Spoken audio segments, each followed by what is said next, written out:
Hello and welcome to my review of the Castellax Battle-Automata for Mechanicum for Warhammer, the Horus Heresy from Games Workshop. Now I'm just going to be reviewing one of the Castellax today because I wanted to get the review out to you as quick as possible. I have faith in the Omnissiah that when these are released separately, they'll be in a box set of 2 because they consist of 3 sprues.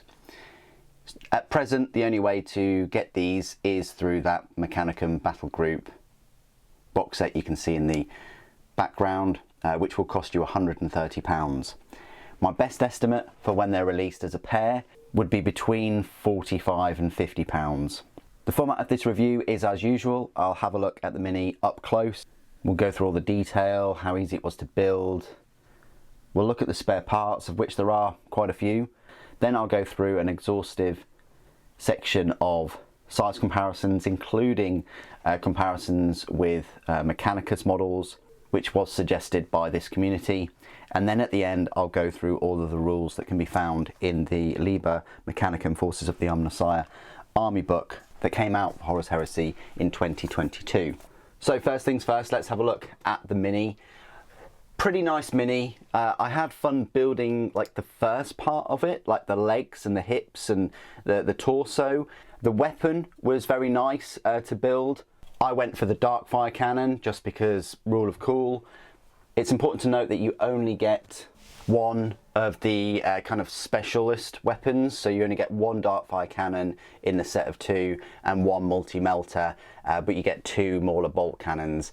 That's disappointing. I kind of understand why, because the Darkfire cannon is long, but if they were to give you 2 of the weapon sprues, that would have been fantastic. But yeah, that means that you're going to be left with 2 Mauler bolt cannons, whatever loadout you opt for.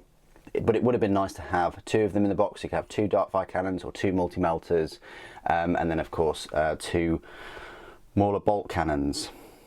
I guess if they took one of the Mauler bolt cannons out, they still could have only replaced it with a multi-melter. So you're still going to miss out on a Darkfire cannon in that one weapon sprue. The rest of the model, bit of a chore, like the arms and the shock rams. They were a bit tricky, lots of parts in those, but everything else fine. Consists of an increased number of parts compared to the resin kit. I don't think you're losing too much on the detail, probably some of the 3D detailing around the torso and things, but it does the job. If you've got any experience with like the Cerastus Knights, you'll understand that the loss of detail for these type of miniatures isn't too bad for what you're getting. At the moment though, this is my 3rd least favourite kit to build in the box set. It's almost tied between the Triaros and the Thalax. I'd probably just give it to the Triaros because the Thalax have a lot of little parts right at the end. But anyway, back onto the Castellax. Spare parts wise, if you build your Castellax to this configuration, you're going to be left with these spare parts on one of the sprues, which is one of the different feet, a couple of the different hips, the flamers, because I've gone for the bolters, and of course you're going to be left with your weapon sprue looking like this. So you've got your power blades, the shock chargers, the multi-melter, and the Mauler bolt cannons. So with my other one, I'm still going to go for the shock chargers, and I'm also going to equip it with the multi-melter. But that's what one of the sprues looks like for one Castellax. That's what you're going to use. Size comparisons then. While I was looking at all of the models to compare this new plastic Mechanicum with, I thought to myself, what a great idea for a video, to create a separate video where I have nothing but this plastic Mechanicum and, or not all, but most of my plastic Mechanicus models, and give you full comparisons and see just how they share some aesthetics, see which models go with, see which units work with each other, because I do have a small Mechanicus force. I think that would be quite useful, rather than you guys having to look into each one of these videos individually. So I did mention that I would compare the Triaros with a Land Raider, both a standard Land Raider and Spartan, so a man of my word. This is what I'm going to do straight away. So this is the Triaros. Might as well compare it to the Castellax straight away. This just gives an idea of just how big the Triaros is in the kit. Biggest model. One of the biggest models you can get in one of these battle groups, because this is a Land Raider Spartan. Yeah, not a standard Land Raider, an actual Land Raider Spartan, which is huge. And the Triaros is longer, but it's just not quite as wide, and has nowhere near the same kind of armour or armament. As you can see, sort of width-wise, it's like half a track. It's probably a full track wider. You know, up to the weapon sponsons as well. The sponsons do make it look like a much wider tank too, but the Triaros is similar height. It's taller up here and where the bolt cannons are, but the tracks slope downwards at the rear. But yeah, all intents and purposes, it's kind of Mechanicum's version of a Spartan, really. You know, 22 transport capacity, quite survivable. It's got that shock ram at the front. Compared to I say normal Land Raider, which is just a bit more points, right here, it is bigger than a normal Land Raider. This Land Raider looks quite small. I mean, width-wise, it's wider, of course. But yeah, it's not quite half the length, but probably just under 2/3 maybe.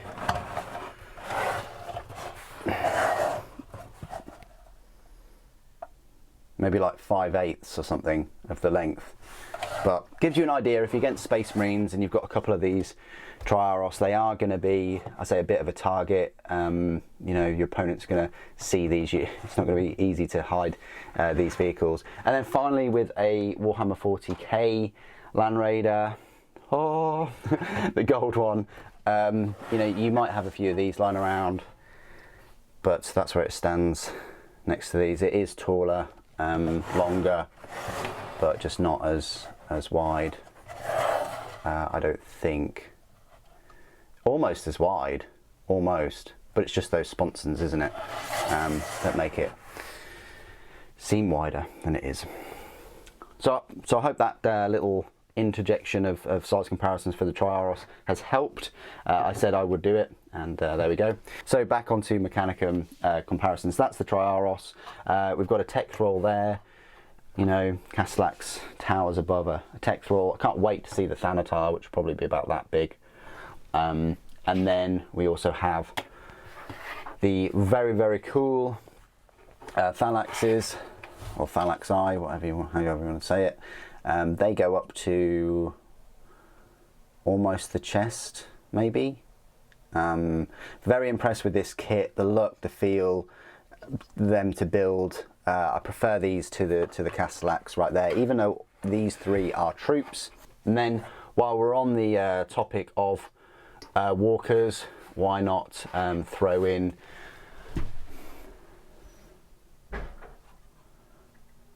a Moirax with lightning locks.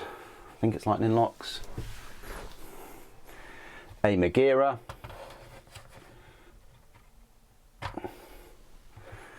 With the lightning cannon. And then moving over, this big daddy, the Acastus Knight Asterius. So that's where it stands next to an Asterius, probably 3/4 of the way up towards the knee, maybe half the height, the knee. So yeah, having 4 of these would look quite nice, but really you probably should be going for about 10 of them. You know, I will be picking up another box set. That's a given at this point, and I most likely will be buying another a couple of sets of these Castellax when they're released separately. A couple more offerings in like the Walker department.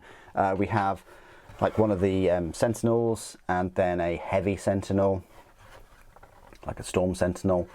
It is just a bit taller than a Storm Sentinel, but not quite as big as the big old Aethon, which is pretty cool. Space Marine comparisons, of course, I need to compare it with a Contemptor Dreadnought. I kind of thought it was Mechanicum's version of the Contemptor, but now I see probably the Domitar is closer to that.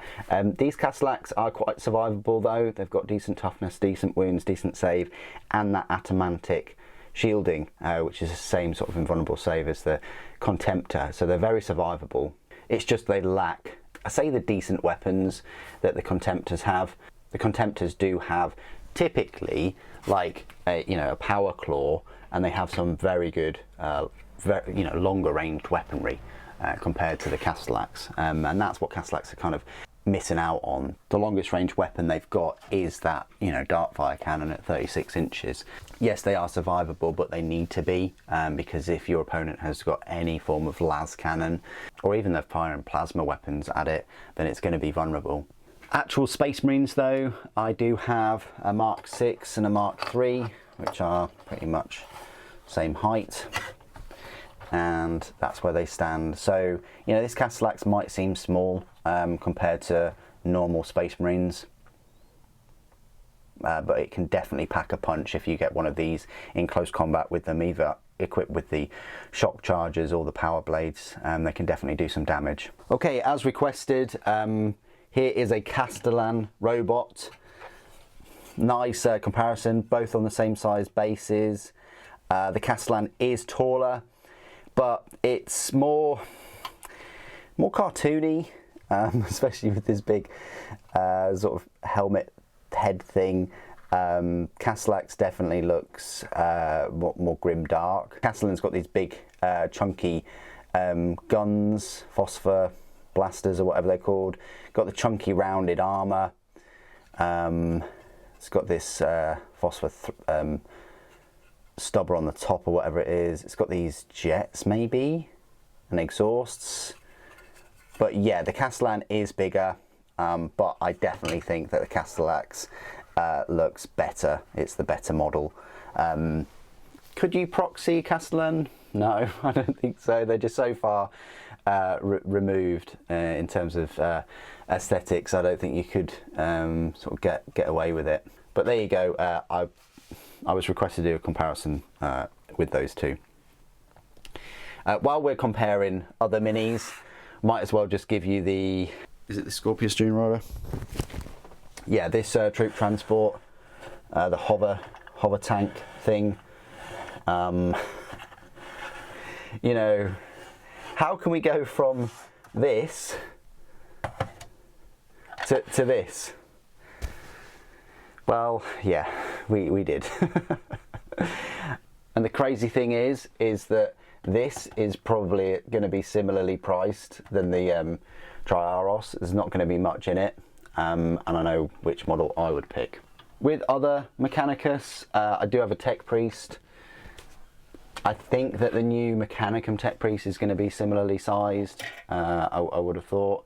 And then I've got a Marshal, which I probably could use for my hoplites and the Secretari. But that's where it stands next to like a Tech Priest and a Marshal. And then as a bonus comparison, I'm pulling out all the stops today for you guys in terms of these size comparisons. This is the bonus one. It is Anarchis Scoria. If he sits on his base, that's where he stands next to the Castellax. So he's way taller and looks like he's got some kind of dark fire cannon himself, as well as that awesome scepter. And the final comparisons I always like to make is just with some 40k minis. So we've got Slime Arbo, Space Marine and a Primaris. So that's where it sort of measures up next to those. If you wanted to know where a Primaris was, it's probably almost to, yeah, it's to the chest really, almost to the chest. Okay, this is my part of the review where I will go through all of the rules for the Castellax Battle-Automata. Now, if you weren't already aware, even though it is a kind of medium-sized robot, it is a troop choice, and it will cost you 95 points for one. Its stat line reads, it's a movement of 7 inches, weapon skill 3, ballistic skill 4, strength 7, toughness 6, 4 wounds, initiative 3, 2 attacks, leadership 7, and a save of 3+. The unit type is an automata. Its war gear, 2 shock chargers with inbuilt bolters, a Mauler bolt cannon, and an atomantic deflector. Special rules, Hammer of Wrath 1. A Castellax with 2 shock charges gains an additional attack. This additional attack is not included in the characteristics profile above, so that means that you're going to have 3 attacks with this particular one. Options, the Castellax Battle-Automata mana pool may include up to 4 additional Castellax at 85 points per model, so you really are saving some points by increasing the unit size, and that means you can have 5 in one troop choice, which is, you know, fantastic. The entire unit may take searchlights at 1 point per model. Any Castellax may exchange its Mauler bolt cannon for one of the following: a multi-melter for 20 points or a dart fire cannon, which mine's equipped with, for 20 points. Any Castellax may exchange one of its shock chargers with inbuilt bolter for a siege wrecker at 15 points. And any Castellax may exchange both of its shock chargers with inbuilt bolters for 2 power blade arrays with inbuilt bolters at 5 points each. And then of course that means that Castellax with 2 power blade arrays gains an additional attack. Any Castellax may exchange either or both inbuilt bolters for one of the following: a Maxima bolter for 3, or a flamer for 5 points, so you're paying a little bit more for a flamer. A unit consisting of a single model may be upgraded to have the following special rule. Note that only one model in any army may be upgraded in this manner, so you can give it the Paragon of Metal special rule for 35 points. Right, so what do these weapons do then? Well, the Mauler bolt cannon, as I've said, in this edition of Horus Heresy, is not as good as previous editions where it was AP3. I'll just go through the rules for it. So the Mauler bolt cannon, it's a 24-inch range, strength 6, AP 4, heavy 4, pinning.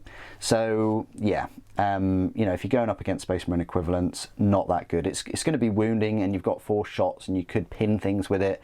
But with that AP 4, it's you know, Space Marines are going to get the saves, and it's only 24 inches, and there's going to be a lot of, you know, 36-inch weaponry that is going to be aimed at this thing. The dart fire cannon, which is what mine is equipped with, is a decent option because it's a longer range. It's 36-inch range, so it's 36 inches. Its strength is 7, so you're pushing that envelope of being able to damage side armor of tanks and rhinos. Its AP is 2, so again, you're getting rid of Space Marine saves and you're forcing Terminators to take their invulnerables. It's a heavy 2-shot blind lance, but it gets hot, so you do have a potential of it, you know, causing wounds. And this thing, yeah, 4 wounds seems like a lot, but you know, if you really screw up twice, that could be both. That could be half of its wounds gone. Potentially the overlooked special rule here for this weapon is Lance, and what that does is it counts any vehicle's armor values that are higher than 12 as 12. So again, you know, if you're pushing against Land Raiders and things, or Solar Auxiliary Learman Russes, you're going to be reducing that armor to 12, which sounds good on paper if its strength was 8, because then it's a 50-50 chance of it, you know, doing damage like glancing or penetrating. But if you're reducing it to 5, if you're reducing it to 12, you still need to get a 5, but it does have that potential of scoring a penetrating hit on a 6. Blind is nice as well, because any unit hit by one of the weapons must take an initiative at the end of the current phase. If they fail that, they get weapon skill 1 and ballistic skill 1 until their next turn. So although it doesn't do the pinning that the Mauler bolt cannon does, it can reduce a unit down to ballistic skill and weapon skill 1. The final weapon that you can equip it with is the multi-melter, and it works just as you'd expect. It's a 24-inch range, strength 8, AP 1, heavy 1, armor bane, and twin linked. Even though it's got one shot, because it's twin linked, you get to re-roll all fail to hit rolls, and armor bane, you get to roll an additional d6 for armor penetration when targeting a vehicle model. Or against automata or dreadnoughts, you get to re-roll failed wound rolls. So although it's short range, you do have a better chance at hitting with it, and you're going to be adding that extra d6. So most likely you are going to be penetrating with it. The last two rules I'd like to reflect on is the Paragon of Metal and the Atomantic Deflector rules. So the Paragon of Metal I might as well talk about, because this is the first time it's been kind of brought up in this Mechanicum army. Only one model in an army may be upgraded to have the Paragon of Metal special rule. Models upgraded with the Paragon of Metal special rule must have the Automata Cybernetica unit type before the upgrade is applied. This rule confers the Paragon subtype, which replaces the Cybernetica unit subtype, and confers the It Will Not Die on a 4+, Precision Strikes of 4+, Precision Shots at 4+, and Rampage 2 special rules. They also increase their starting wounds characteristic and their weapon skill characteristic by +1. Pretty nice, so you're going to be giving it 5 wounds and weapon skill of a 4. The Atomantic Deflector special rule gives the model a 5+ invulnerable save, and if they suffer an unsaved wound against an attack that has the instant death special rule, it's not immediately removed as a casualty, but instead loses d3 wounds instead for each one of the unsaved wound with the instant death special rule inflicted on it. So that's nice. You're getting a 3+ normal and a 5+ invulnerable, and it can't be destroyed with instant death. So that's the long range weaponry and the special rules. How about the Castellax in melee? Well, mine's equipped with the shock charges, which is strength of the user, which would be 7, AP 3, melee. So already, you know, you got 3 attacks there at strength 7, and they're going to be squishing Space Marines. Yeah, you've only got 3 attacks, but you know, that armor penetration 3 is very decent. Of course, you can opt to equip the Castellax with, instead of one of the shock charges, with a siege wrecker. I'm not sure you get the actual part for it to be a siege wrecker, and you can only have one, but no doubt on your points list you could probably say that it's got the siege wrecker, and that bumps its strength up to 10 and the armor penetration of 2. It's a brutal 2 Sunder Wrecker specialist weapon, so it might be worth doing that. You know, just gives your Castellax a bit more, you know, dare I say it, punch in close combat, especially against vehicles. And then the final option, you can equip the Castellax with the 2 Power Blade arrays, which is a strength of the user, which again would be 7. Unfortunately, AP is 4 though, and it's breaching 5+. So it's nice that it's breaching 5+. So that means that on those 3 attacks that you would get, you know, you're going to have to hit the unit, which is most likely going to be on a 5+, because its weapon skill is 3 already. Wounding won't be a problem. That's probably going to be on a 2+. But if you get that 5+ breaching, then it's going to reduce the AP down to 2. So it's almost like a hard mode version of the Siege Wrecker, those Power Blade arrays. So I don't know why you would pick those, other than getting that extra 1 attack. I think the way forward is either 2 shock charges, or if you're going up against armor, another walkers, a shock charger and a Siege Wrecker. That's all I've really got to say about the Castellax. What do you guys think of the model and the rules? Do you think it's a worthy upgrade from the resin model? Please do put your thoughts and opinions down in the comments below. It'd be great to hear from you. Thank you for watching. The Omnissiah protects.